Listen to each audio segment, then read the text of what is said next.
Hey guys, what's up? It's Coinsinger here. So here's box number 7, I believe. I could be wrong. I think it's box number 7. Pennies and nickels as usual.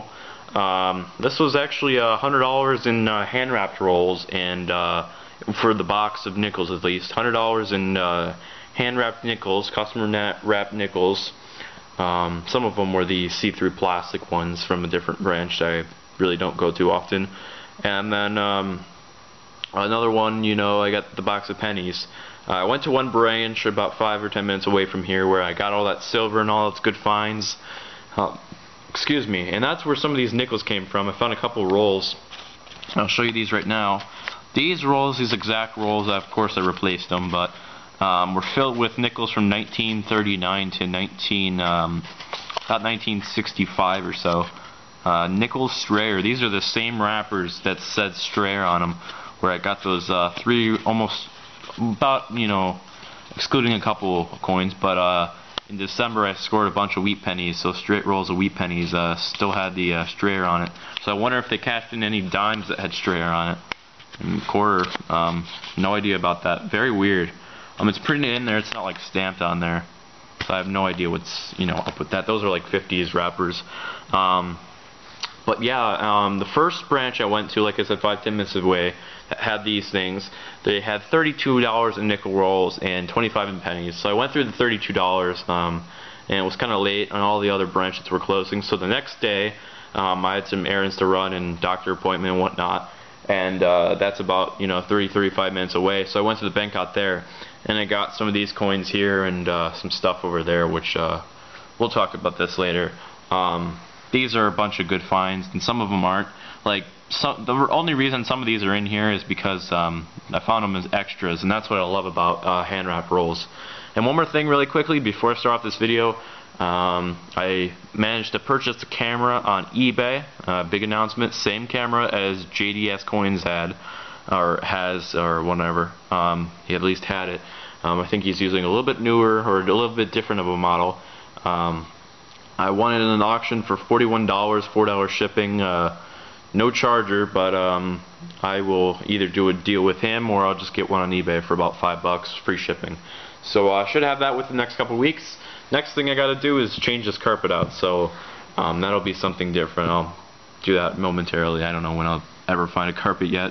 But let's lead in here, guys. First coin we got, I found a dime and a penny roll. Wasn't an extra. This wasn't the only dime I found. I'll get to that in a bit. This is 74D. And by the way, this may be the last time you see me use this camera, but I'm not sure. Probably a couple more times. Couple nice coins, 59, 59, 88, 79, 85, and an uncirculated 77 nickel. It's a little bit of a yellow spot by his face. Not full steps, but I'm not sure if I need to replace that with one that's in my book. I got a bunch of nice Canadian cents. I got a 47 George 6 with the Canadian maple leaf next to the date. I'm not sure if that's the blunt 7 or whatever, but yeah. Very nice George 6 George penny. Very awesome. A little bit uncommon around here, 1960 Canadian, 64 young head. Surprised to find these. You usually only find these in customer wraps and not in machines, and this was in a customer wrap. That's one of the things I hate about doing machine rolls, is that you don't find these all the time, yet alone ever. 1960 young head portrait, Canadian 12-sided nickel. I was really happy to find that. I ripped open the roll and I saw that edge and I was like, that's a pre-1964 Canadian right there, so that was cool.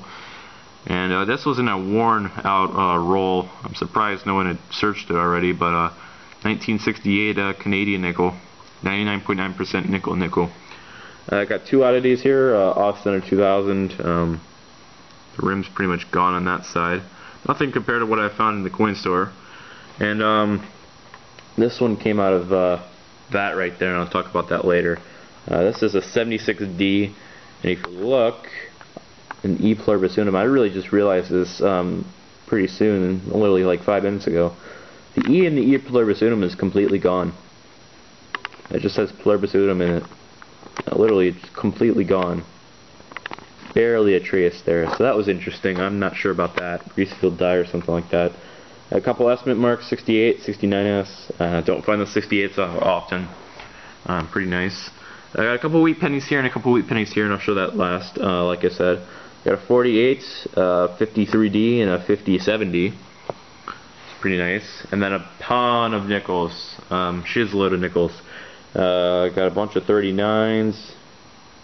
39, 39, 39, 5 of those.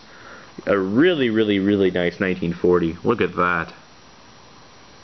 That was in those Strayer rolls that had basically pre-1965 nickels in them. Most of them were like 58Ds and whatnot, but there were some nice ones in here. That's where a lot of the 39s came from. I got a very faint weak 40S. Barely says an S down there. You probably won't be able to see that, but that's an S. I'll show it to you guys close up. Barely an S. No, it doesn't say D, it's an S. Just trying to zoom in here with one finger. That is an S. So very nice on that. Nicer looking 1941. Probably will toss that one back. I'm not sure if that's quite yet a VF. A 46D here. I'll check that over for a D over S. If not, I'll toss it back. These are something I don't score that often, but I have been recently in these rolls, and I've been pretty surprised. These are both 47Ds, and you don't see these on the East Coast that often in nice shape. I recently found one that was in VF that I put in my book. It's the nicest 47D I have. So very nice coins. Indeed, I can't wait till I find a possible AU or something like that. Got a 49. This one's about an XF. Borderline XF AU. Very nice. A lot of nice. Some luster still left in some protected areas, mostly kind of stained right there. Looks like I had stepped at one time too. Had I caught this coin 20 or 30 years ago, probably would have had full steps on it. But of course I wasn't alive. Here's a 52. Need this for my new album that I just picked up at the coin store. Pretty nice. Other than that, I don't keep the 52s. Very nice 1954 plain. Lots of nice detail. Lots of nice detail on that one. Oh, it's a Denver Mint. I forgot. I thought it was a plane. Dang, that is a very nice strike for a 54D. Usually the Denver Mints have a weakness at the bottom of the hairlines. That's a shocker. I didn't realize that was a D. That'll either be put in my book or I'll just put that one aside because that's a really nice 54D. You barely see them like that at all. Most of them are worn out on the East Coast. I got a very nice AU. Actually, XF45 to AU. I don't know if that's a... Yeah, I think it's been scratched with the coin machine. They leave like a scratching around a half circle right there and right there, yep. Oh well. 56 AU, pretty nice. 57D, pretty decent shape. XF. And we got some nice semi-keys here, or at least tougher dates. 58 plain, 17 million minted, and lastly a very nice 1958P. Lots of nice detail. Look at this. Look at the steps on these things. I haven't looked this up close up my loop, but that's close. Very close to full steps. I'll take a look at that better. Definitely a very nice coin. Now moving over to the big pile. Now the story behind this is everything you see here but that, and that were all extra coins in these hand wrap rolls that I went through. The customer wraps. And that's one of the things I love about just going through customer wraps is that you find a lot of extras. Some of these had like 51 pennies in them and whatnot. So I really just took that one penny, replaced it with the other rolls, and took out these wheat pennies and foreign finds. I actually found a dime. That was another cool find. That was a extra. So like I said, I found 2 dimes. There's a 99p now.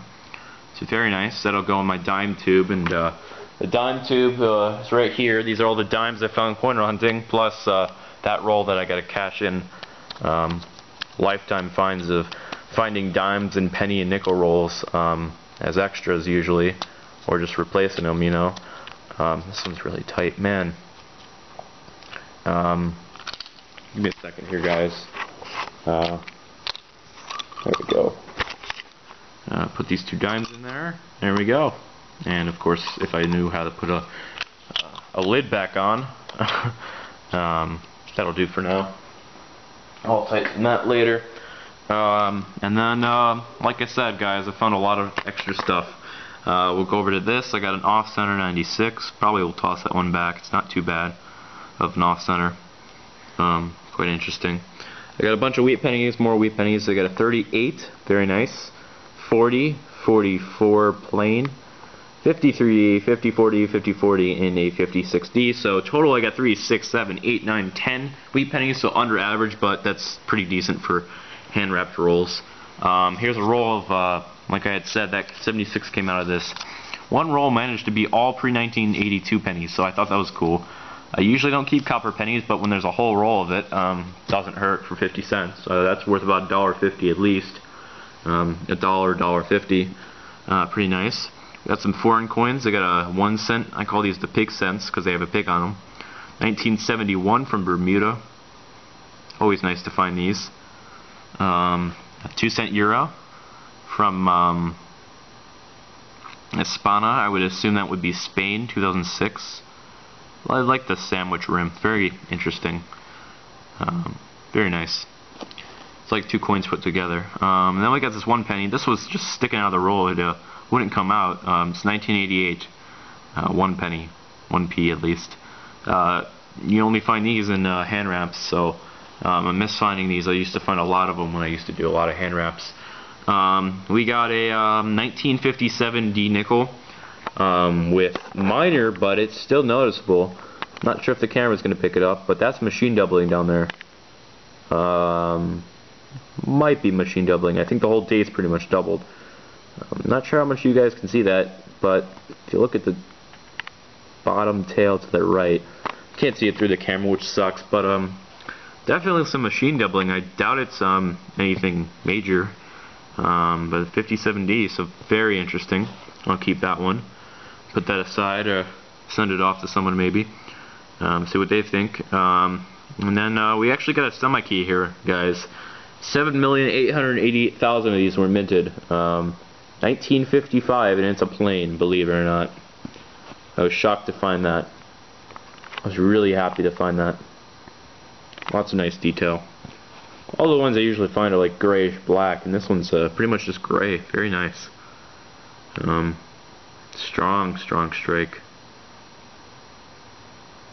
Very nice. Partial, well, not even a partial, it's like barely half a step in there. Pretty much wiped. And then the best find, and I was surprised to find this in a hand wrapped, guys. Here, I'll see if you guys can guess it. Well, even though it's already in the title. It's becoming my favorite animal, guys. I swear. I've been finding my favorite animal. Yeah, been finding my favorite animal. It's probably my favorite animal. The buffalo nickel. The question is, does it have a date? Nope. Oh well. So we get a 19 something something. I would assume it's probably teens. There might be something down there if I look close enough. It looks like it has enough detail to the point where you may be able to get like the last digit on it. It's really weird. Like, had this not have been circulating for like 5 or 10 years more, it probably would have had a full date on it. It's probably a teen. It's probably like a 1918 or something. Very nice coin though. Very happy with the Buffy. That's the second Buffalo this year, guys. Very nice. I like it how one side's like really white and the other side's kind of gray. I wonder what's up with that. So yeah, guys, thanks guys for watching, and I'm gonna leave that. I'm not gonna acid treat or anything, but yeah, guys, thanks guys for watching, and happy hunting, and I will see you guys later. Take care.